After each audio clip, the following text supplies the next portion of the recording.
Are you a member of NCISS? Were you affected by Hurricane Ida? NCISS has established a disaster relief fund for its members. You can discreetly apply for aid if you need it. Visit nciss.org to learn more. Are you an investigative professional? Have you heard about the investigatorstoolbox.com? Check out this exclusive online community for networking, learning, and data resource management. The Toolbox is a one-stop shop for all your investigative needs. Check out our robust collection of forums, our comprehensive learning page, and our expansive library of OSINT research tools. We've just released an app for both iOS and Android, so you can access the site seamlessly right off your phone. We have also partnered with some amazing companies like Crosstracks, Delphoint, IRB, ScopeNow, the Hetherington Group, PI Magazine, PI Gear, MERLIN Locate Services, Parabin, the PI Institute of Education, and so many more. They're offering over $1,250 worth of discounts and benefits exclusively to community members today. Use code PIP201836 and save 10% on your membership. That's www.investigators-toolbox.com. Need the best insurance coverage out there? Check out SIIS Insurance. Make your insurance purchasing process a breeze by dealing with the leading PI industry experts. All filings for your state PI license are handled directly by their staff. Certificates of coverage to your clients are fulfilled the same day as requested. If you work armed, no worries, as they always include firearms liability in their coverage. Coverage can be expanded to cover executive protection, consulting liability, guard operations, and for cyber liability inexpensively. Best of all, be sure to indicate on the application that you're a regular PI Perspective listener or Investigator Toolbox subscriber, as amazing discounts apply. So make sure you take advantage today. Visit Security Investigators Insurance Solution, SIISinsurance.com. I want to talk to everybody today about ScopeNow.com. ScopeNow has been a big-time sponsor of this program for quite some time, and I just love their service. I've been using them since the beginning. I'm one of their beta customers, and it's been so awesome to see them grow into the business that they are today, and just how they just keep reinventing themselves and pushing themselves to get more and more information. What it comes down to is ScopeNow is a tool that you definitely need to use if you do social media investigations, any internet research, and really spending less time digging around and looking for information. I think is one of the best points of how ScopeNow can help you. Their AI platform, their analytics are amazing. You really get an idea of what you need. You're reducing the time, you're reducing the manpower that you're spending on doing this research, because they're essentially doing it for you, and they're doing it correctly, which is most important. One of the new things that they're actually offering is this flagging system where you can flag behaviors and really highlight and look out for fraud. If you're doing a lot of fraud research, this is a fantastic tool, and you can set up alerts. So you have particular people that you're looking at, you can actually set up alerts to get notifications when the criteria that you set up is actually is flagged and goes off. It's really, really amazing. And their relationship and association analytics are top notch, really cutting edge and really, really cool. When they brought that out on version 3, it was a game changer. I mean, really being able to see how people interact together and having that relationship, analysis is really, really something that's cool.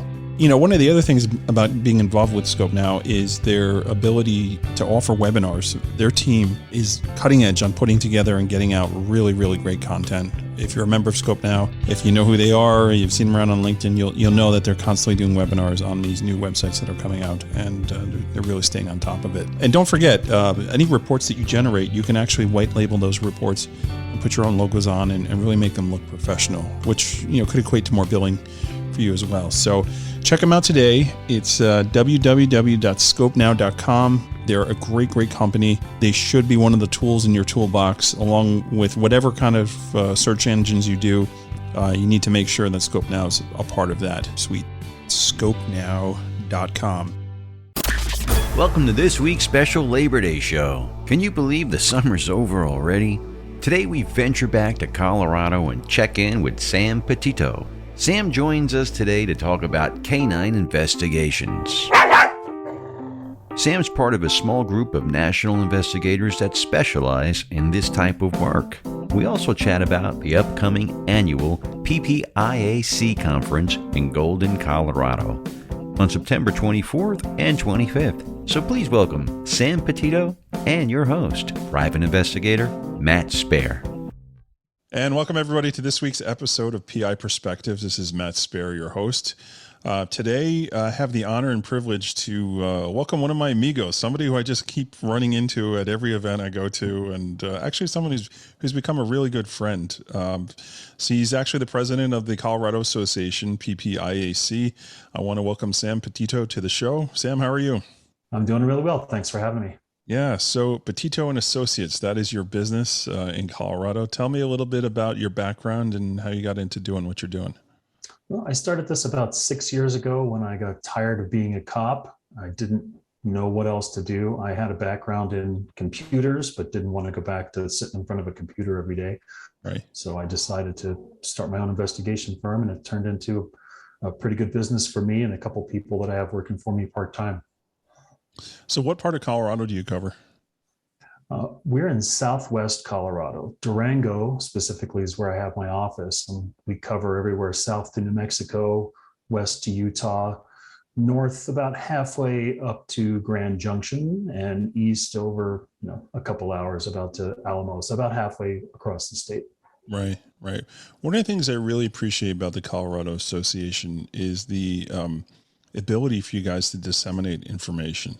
I feel like you're one of the top three of the state associations getting the word out there. Guys like Robert Orozco, who's handling your, I guess the governmental side, the lobbying side of things and getting the word out. I mean, there's lots going on in Colorado. I don't know if folks know already, but you guys officially sunsetted the license here. So let's talk about that a little bit.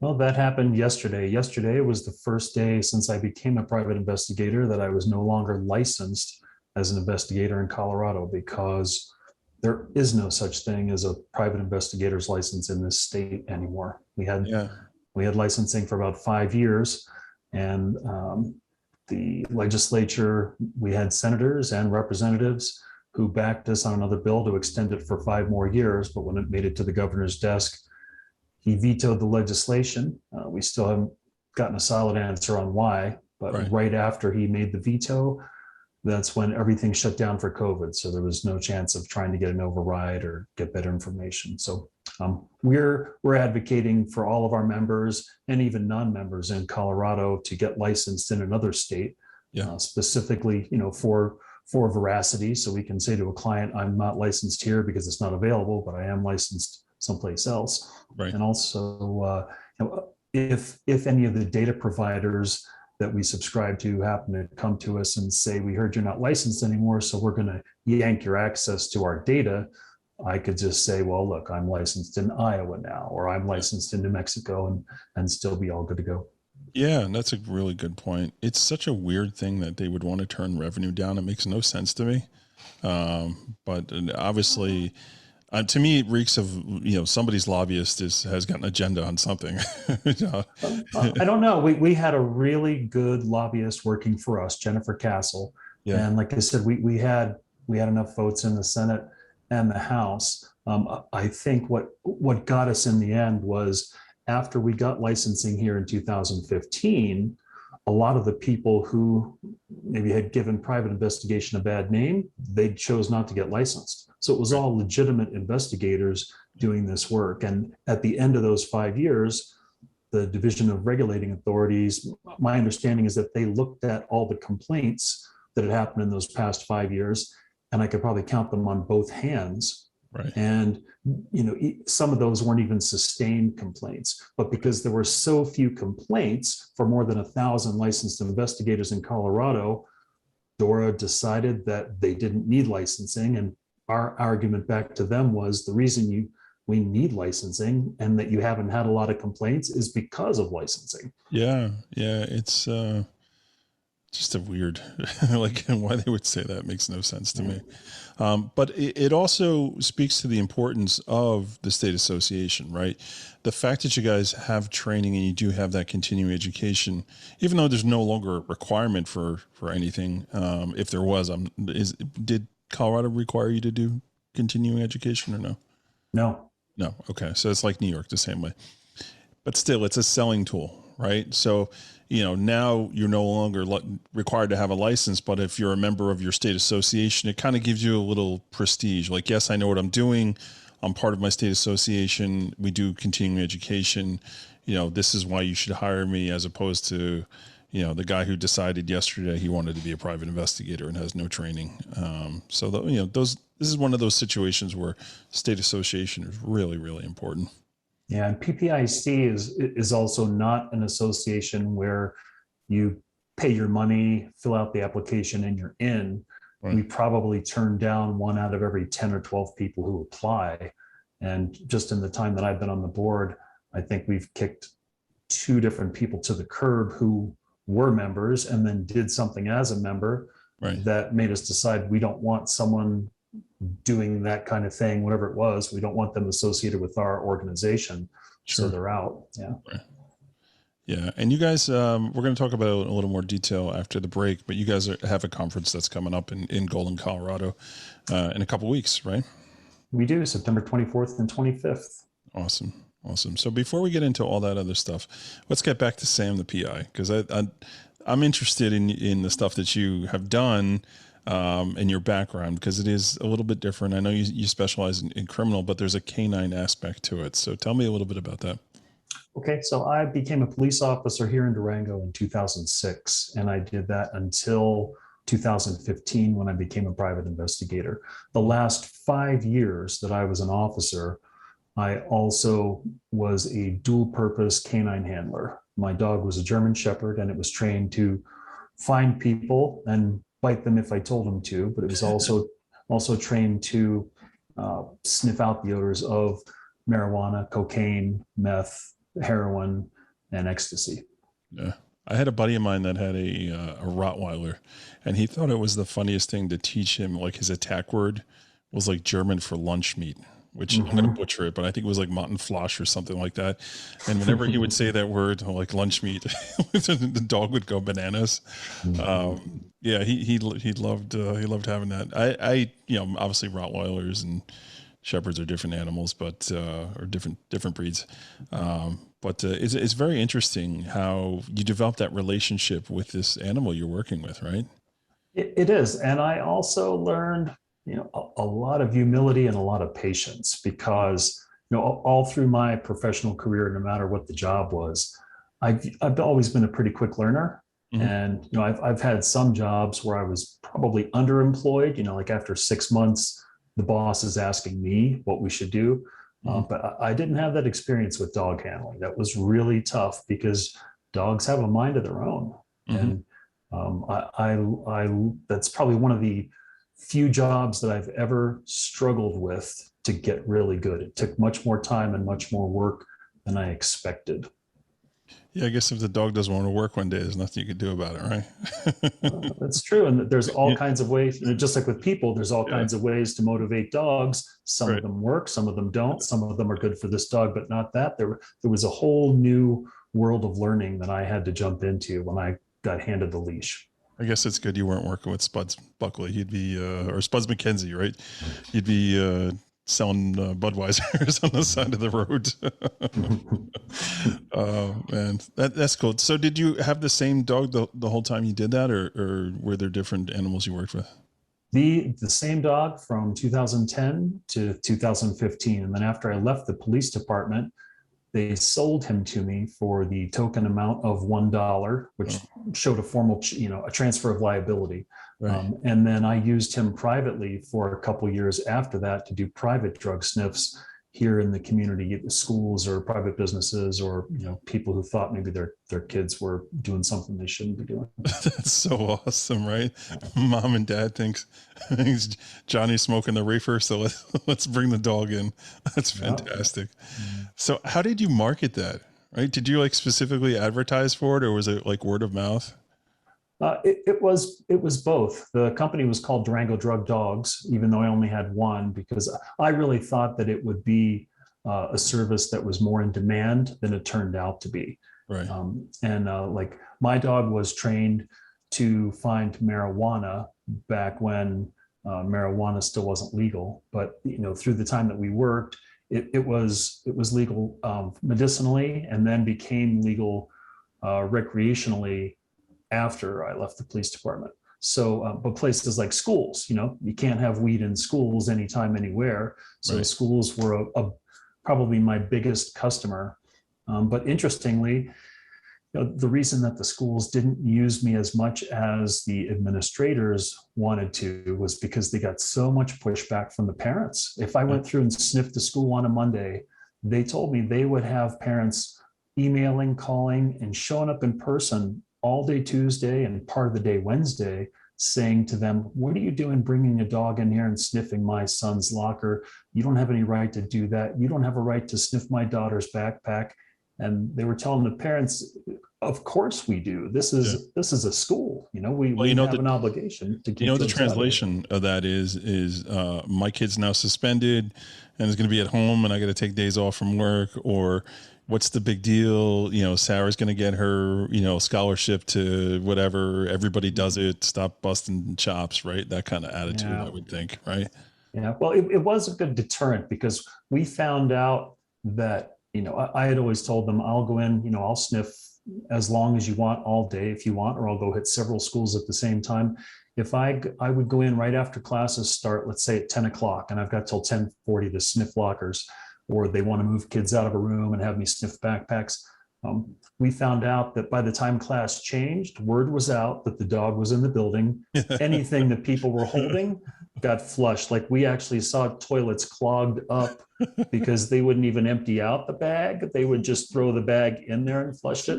A pound of weed doesn't go down so easy. We never found a pound in a school, luckily, but eventually we also started finding out that if we took the dog like to one of the middle schools here, by the time class changed at the middle schools, we couldn't go to the high school because they had heard about it. Right. And they were dumping whatever they might have had there. So it's certainly a good deterrent. And then we would also do ruse, I do a follow-up ruse visit after every real visit, where we would just show up for 10, 15 minutes and cruise through the halls and not stiff anything. And every big intersection, I'd stop and have the dog bark. So the kids are like, "Oh man, the dog's out there. We got to get rid of our stuff." Here comes the shepherd. Yeah. So even with the pushback from the parents, I think it was, I'm glad that we were able to make that contribution, at least for that small amount of time, and help keep the schools a drug-free zone. I'm sure, those board meetings or the parent-teacher conference meetings got heated, no pun intended. Yeah. So very interesting. So other than doing schools, what other type of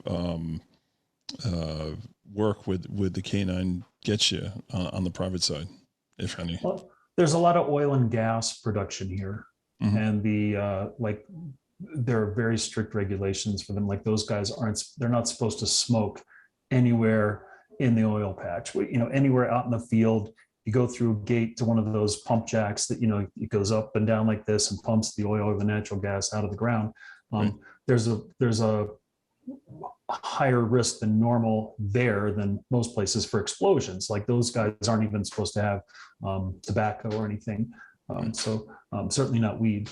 I'm sure the ground is covered with spit from people chewing, packing a dip. Well, I've never been onto one because it's private property. Oh yeah. But I felt the concussion from an explosion at my house one day. I thought a bird flew into the sliding glass window, and I found out later it was because about 2 miles away, there was an explosion and a guy got killed there. But that was what it was. It was the concussion hitting my window from across the valley. Wow, that's crazy. That's crazy. All right, so this is actually a good point to take a break. So we're going to step out and let the sponsors do their thing. When we come back, I want to dive in a little more to your criminal background, because you've got a whole,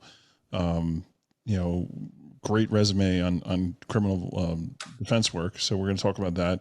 And then obviously we'll talk about the conference and what folks can expect if they're going. So everybody sit tight and we'll be right back. Are you overwhelmed with your current caseload? Could you use some help with your skip trace assignments? With MERLIN Locate Services, rather than adding staff, you can add an entire skip trace department of licensed private investigators who specialize in skip tracing. Check out MERLINLocate.com today. When you work with MERLIN Locate Services, you bring on a valuable experience and trusted extension to your team. Crosstracks case management system. That is what we are talking about today. Are you using a case management system? What are you waiting for? If you don't use a case management system, you really need to look into implementing that into your business regimen.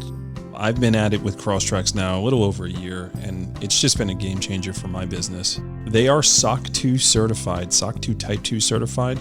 If you don't know what that means, it means that their encryption system is second to none, and you have to go through a whole screening process to figure out if you can even qualify for that, and they have. So you know with certainty your data is being protected. I don't think there's another case management system out there that offers that same ability to have the SOC 2 Type 2 certification.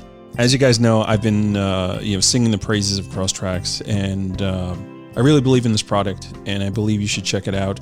Contact Brad, contact Pat, one of the team members over there, and see if it's right for you. Crosstracks case management system, check it out today. Check out the PI Institute of Education at piinstitute.com. Since 1989, Kelly Riddle has been teaching on subjects such as surveillance, nursing home investigations, insurance fraud, domestic investigations, hidden assets, and accident scene investigations. The PI Institute of Education is a featured learning partner in the Investigator's TOOLBOX.com. So check out the free content on the site, then visit the Institute for more great savings on additional classes. The surveillance issue for PI Magazine is here, so make sure you check out all the great content available in this special edition, available online or via hard copy. And welcome back, everybody, to PI Perspectives. This is Matt Spaier, your host. Today, we are joined by Sam Petitto from Colorado. Sam, welcome back to the program. Thank you. All right. So before we dropped out for the sponsors, we were talking about K-9s and your experience in dog sniffing and finding the weed and doing all that crazy stuff. But that was just a little part of your business too. You do a lot of work with criminal defense. So tell me a little bit about that side of your business and how you go about doing that. Okay. Well, I got into criminal defense investigations after I stopped being a police officer, and I actually did it through a criminal defense attorney who I knew who worked a search and rescue dog. So we had the dog thing in common, and she's the one that brought me into criminal defense. And now that's probably 90% of our total business is felony criminal defense, about half of which in the last year or so has become K-9 criminal defense, where I look specifically at dog training records and certifications and tell the attorney, whether there's a good basis here to attack that stuff, or whether the dog work in that case is solid and they need to find something else to attack or talk to their defendant client about. So that's really interesting. So you're trying to discredit the animal for whatever they found, whether or not it was an appropriate search should have been done, or that is that I'm understanding you correctly on that?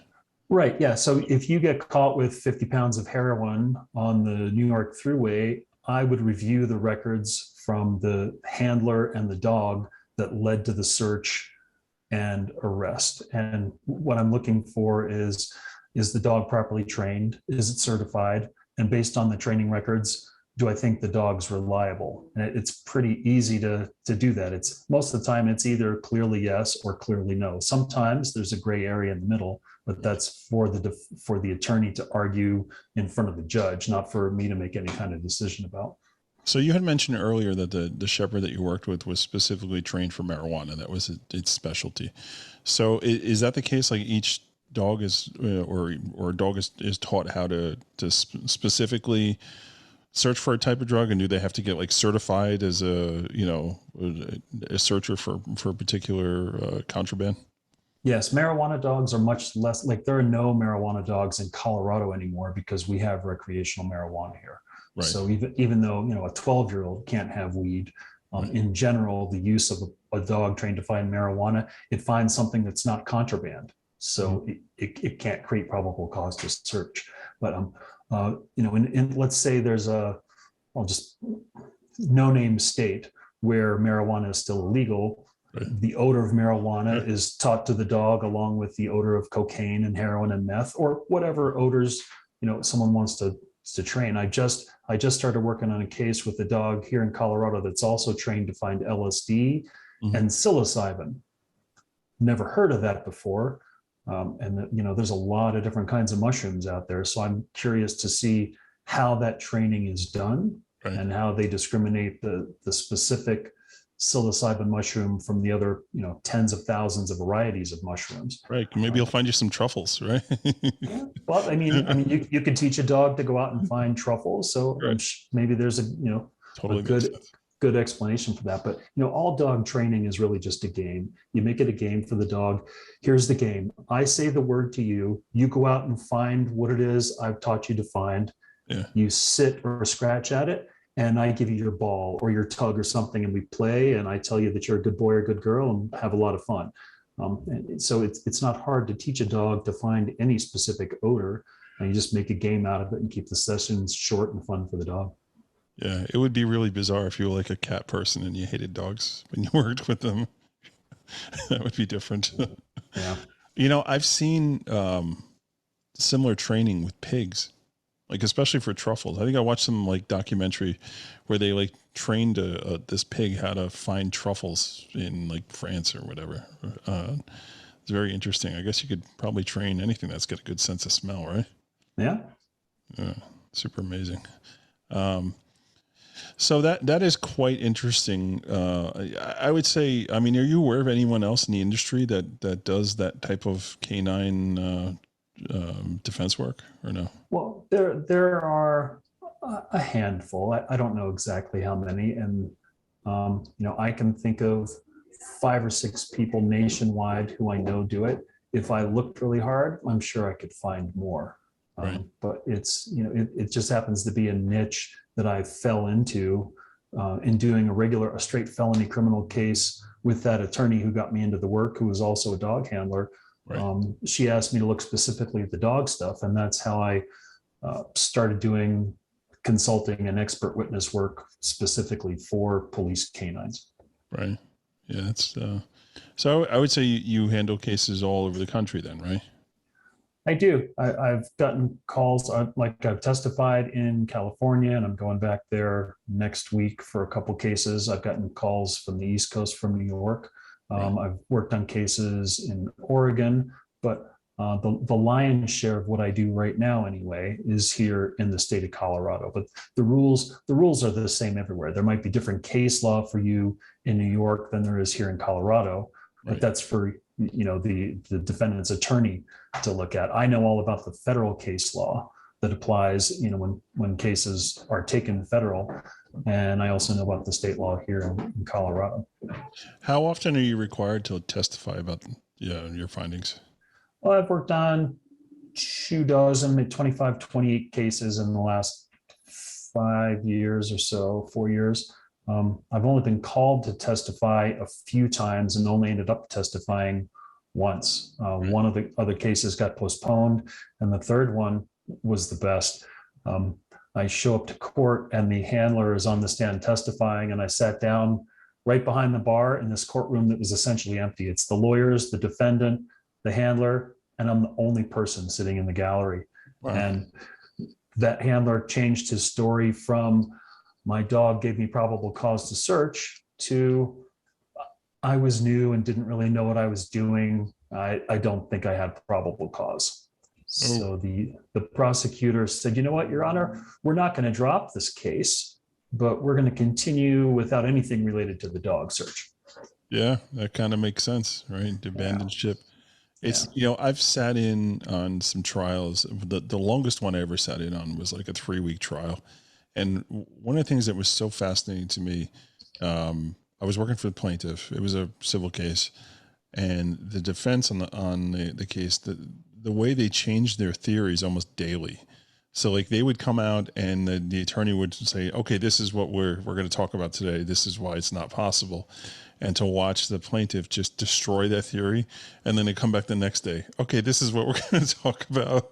Yeah. It was amazing to see it. I mean, the attorney who tried the case was fantastic. I mean, he just super sharp, and he's like, yeah, I'm not going to fall for this. You know, it was quite impressive to see that whole thing work. I think everybody in our industry should do it at least once, should see that how that works, because it really helps you understand, you know, gathering information and things that are important, and all that. So, all right, well, that's cool. So let's move on to the conference. So let's talk a little bit about that. So that is in Golden, Colorado on the September 24th and 25th. So tell me a little bit, like, who's speaking? What are you guys doing for the event? Okay, well, Golden is just outside of Denver, so anybody that wants to come could just fly into DIA. Well, I guess DIA is Dulles. I'm sorry. Whatever. DEN. Yeah, but Denver International Airport. Maybe we'll fix it in post-production. Maybe we won't. I don't know. Okay, It's all good. Our hospitality suite will be open on the night of Thursday, the 23rd. Yeah. And the speakers that we have lined up, we have JP Moore. He's a Denver attorney who always gives us a talk about rules of professional conduct and ethics. We have Jennifer Castle, who is our lobbyist. She's going to give us a legislative update. Ray Pezoltz, who was founder of PPIAC, he's going to talk about the history of private investigations in the United States, which I'm looking forward to. That's cool. And then we have Vic Casada from Scope Now. Mm-hmm. He's going to talk about automating social media investigations. Sure. And Nicole Cusinelli and Jim Nanos from PI Magazine. They're going to talk to us about surveillance gear and administrative or investigative equipment. Mm-hmm. And then let's see, on Saturday, I think Gene Ferraro kicks us off. He's going to talk about marketing, but specifically selling the intangible. Right. And so that, I think that's going to be pretty interesting. And then Rachel Roberts, who is one of our investigators and members up in Denver. Yep. She's doing a case study on investigator timeline testimony. Mm-hmm. And it's about a case that I think the title is Murder or Suicide. Oh, wow. So interesting. Yeah. And then Ellis Armistead is going to round us out on Saturday. He's going to be talking about personally surviving in the private investigation profession. Yeah, he knows a thing about that. He's been around. He does. He certainly does. And I'm not sure if he's going to be talking about surviving financially or surviving emotionally, because, some of the cases that we have to work on are tough. Yeah. That's a good point that you bring up. I know, like, for me, working on the personal injury side, on the plaintiff side, dealing with family members, people that, on these death cases, it's never easy. And now you throw in like the infant cases and all that, like those are super hard, especially if you're a parent. I know somebody told me one day, they're like, how do you deal with all that? How do you walk away from all that? And my answer is plain and simple. It's my faith, mm-hmm. just being a Christian and approaching life that way, has been very helpful for me in dealing with that, because it can definitely bring you down, man, if you let it bring you down. That's great. And Alice he's fantastic. I mean, that guy is just a wealth of information. That's quite a lineup, actually. You got a lot of really good people. Yep. And our VP of training, Tan Smith, she's worked really hard to not just pull together a good lineup of speakers, but she's got us a great venue. Yeah. And I'm looking forward to being up there and seeing everybody in person. Yeah. Tan's great. Really, just a pleasure to deal with. I know we're sponsoring the Toolboxes, Investigators Toolbox, and we'll be giving away a couple of memberships. I will be there in spirit. Unfortunately, I can't make it in person, and I'm really, really bummed about it. But I unfortunately, just with time commitments, it didn't line up. But I will definitely be out there at the next one. So, how many years do you guys have going in on doing conferences? Do you know? I don't know the answer to that. All right. Homework, man. You can tell me next time we chat. Okay. Yeah, that sounds like an amazing event. I know I had seen Jim and Nicole recently in Texas, and they were very excited to come to Colorado. They said, we go to all these trade shows and all these conferences. We're out and about, and they really do. They're road warriors. And he's like, Colorado by far is one of my favorites, is what Jim said. He said, the people that are there, the camaraderie, the content that they're given. He's like, you don't find anything better. And, he didn't have to say that. We're sitting in Texas, and he's telling me about Colorado, how awesome Colorado is. I know he really speaks very highly of it. And I've been to Colorado before. It's been a long time, but I love that area. It's just so beautiful. Really good stuff. Yep. And I'm glad to hear that we're getting praise far and wide, because growing up here in the PI industry, PPIAC is really all I knew for the first couple of years. Yeah. And I've now that I know a lot of people in a lot of different places who are investigators, yeah, they say the same thing. It's not just what they're saying to be nice. They really like what we're doing and how we're doing it. And we've got a really good team with PPIAC that helps put this stuff together, especially for a small association. You really do. We only have like 135 members right now, I think. Yeah. And you guys definitely push your events, and you definitely have a real eye on training people. Even though no state license requirement now, that's still that push to make sure that folks that are getting into this industry know what to do. One of the things that really impressed me on a national scale, I go to all these events, and you're at most of them I go to. You go back and you look and you meet these people, and you're like, oh, where are you from? Colorado. Where are you from? Colorado. Where are you from? Colorado. So it's like all these folks that are like the who's who, the best of the best. Like, Colorado is a very rich resource in investigators, right? You've got the Orozcos, you've got the Beers, you got yourself, you got Tan, folks that have just been doing this stuff for a long time. Rod Gagnon, right?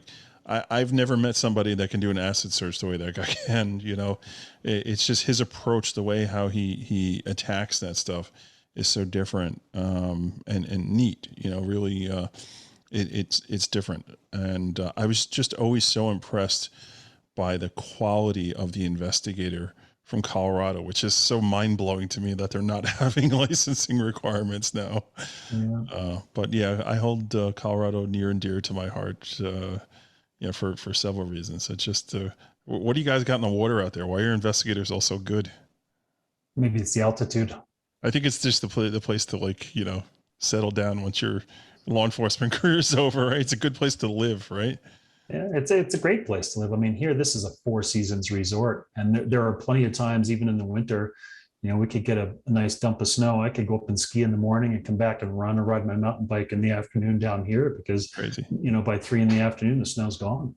So I remember the first time I was in Colorado, I was playing in a soccer tournament, and we were in Arvada, right? So I played in this tournament in Arvada. Now, first of all, trying to play sports when you're from New York in Colorado, like the altitude, like that's real. It's definitely real.